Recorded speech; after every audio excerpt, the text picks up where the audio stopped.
Tired of paying shop rates every time you crack a plastic bumper? Analyzed 14 plastic welders and filtered the ones that actually bond automotive plastics reliably. What I found about temperature control will save you from buying a plastic welder that destroys more than it fixes. Let's dive in. Starting off at number 5, and this one sets a solid tone for the rest of the list. The Allturn 2-in-1 plastic welder kit is an entry point that doesn't feel like a compromise. The problem it targets is simple. Broken plastic costs money you don't need to spend at a body shop. Cracked bumper, split fender, busted trim piece. None of that needs a professional if you have the right tool and some patience. People have fixed everything from ATV fenders to truck bumpers with this kit, and the repairs held under real stress. What makes it a 2-in-1 is the combination of hot stapler and smoothing tips. The stapler drives metal staples through the crack, fusing both sides together. The smoothing tip then melts filler rod over the surface to seal and blend. That's a complete repair workflow, not just applying heat and hoping for the best. On specs, 100 watts heats those staples to 1380 degrees in about 1 to 2 seconds. That's fast enough to stay in a rhythm without sitting there waiting. The smoothing tip reaches 900 degrees in 5 seconds. Both numbers matter because slow heat up kills momentum, and this doesn't have that problem. Here's something worth flagging before you get started. Ventilation. This generates fumes when it melts plastic. Open a window or point a fan at your work area. That's not a deal breaker. It's just practical for any plastic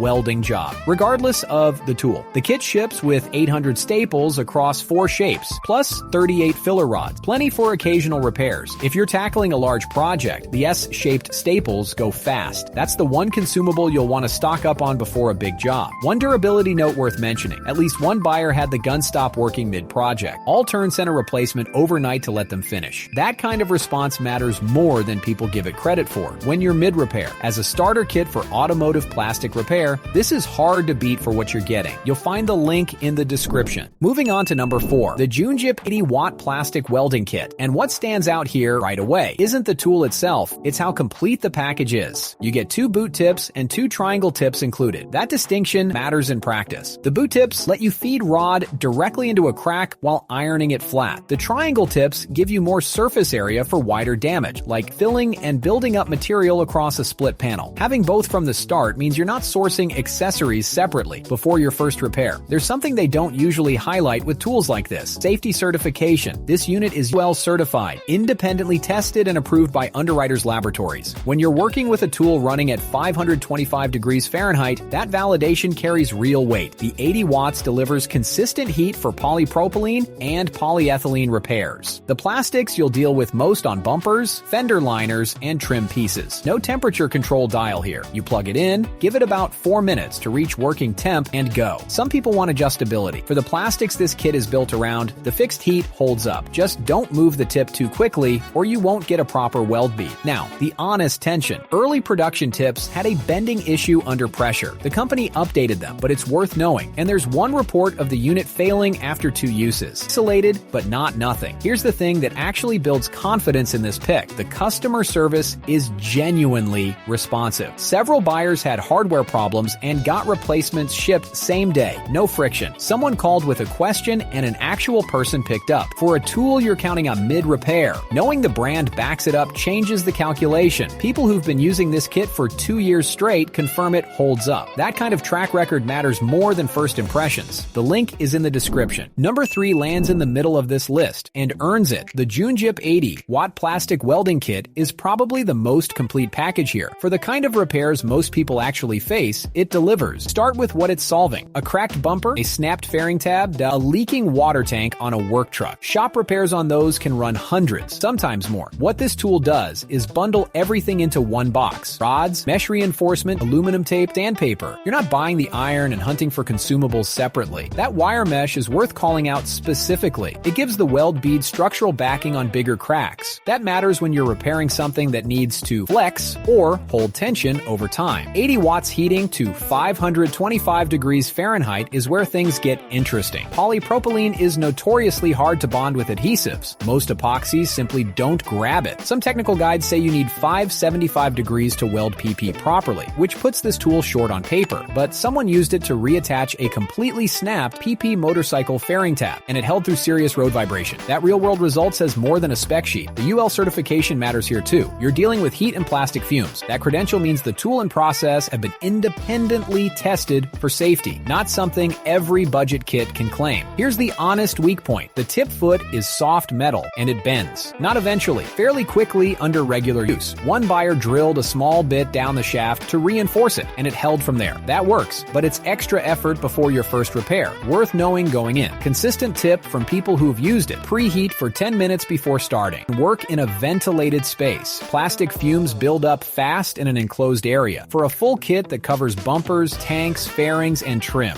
is a strong pick at this position. The link is in the description. At number 2, we've got the Katerk Cordless Plastic Welder Kit. And the cordless angle here is the real story. Think about the repairs that actually frustrate you. A cracked bumper tucked under the wheel arch. A split fairing where you can barely get a hand in, let alone drag a cord. That's exactly where this tool flips the script. No outlet needed. No cord management. No workspace constraints. You bring the tool to the problem, not the other way around. 3 temperature presets cover a serious range. 752, 932, and 1112 degrees Fahrenheit. That spread matters more than it sounds. Toy plastic and ABS need completely different heat levels than automotive engineering plastics like PP or TPO. Having those preset stops means you're not guessing where to land, which is how you avoid burning through thinner materials on a repair that already has you stressed. Heat up time is 2 to 3 seconds. Someone used this on a semi-truck fender, and it held. That's not a delicate repair situation. The fast cool down is equally useful, since you can check your weld bead and reposition quickly without waiting around. Here's something worth noting in the design. A built-in temperature sensor cuts power automatically if overheating occurs, then lets you restart with one touch after cooldown. That kind of protection matters when you're focused on the repair, not watching the tool. Now be honest about the battery. For light to moderate repair work, charge between jobs and you're fine. For heavy extended sessions, you'll feel the limit. Real buyers confirm this. This is a cordless tool, not a corded workhorse. That's the trade-off you're accepting, and it's a fair one for the portability you get. The kit includes 400 staples across 4 shapes: flat, V, M, and wave, plus a wire cutter and knife. Stock up on extras if you plan to use it regularly. 400 disappears faster than expected on bigger jobs. Find the link in the description. Before we reveal our number 1, be sure to check out the description below for the freshest deals on each of these items. Taking the top spot is the OIMERRY 5-level plastic welder kit, and I want to be clear about why it sits here, because it's not just about being a solid tool, it's about what this thing does that most plastic welders don't. Most of what you've seen on this list joins plastic. This one joins and reinforces it. The hot stapler approach embeds stainless steel clips right into the repair zone. It stitches the plastic back together from the inside. That's a fundamentally more durable fix than surface bonding alone. If repairs have cracked on you before, this is what changes that. 5 levels of heat control with an LED display means you're not guessing. Lower settings handle thin trim. Higher settings push through thicker ABS on a bumper. The ability to dial that in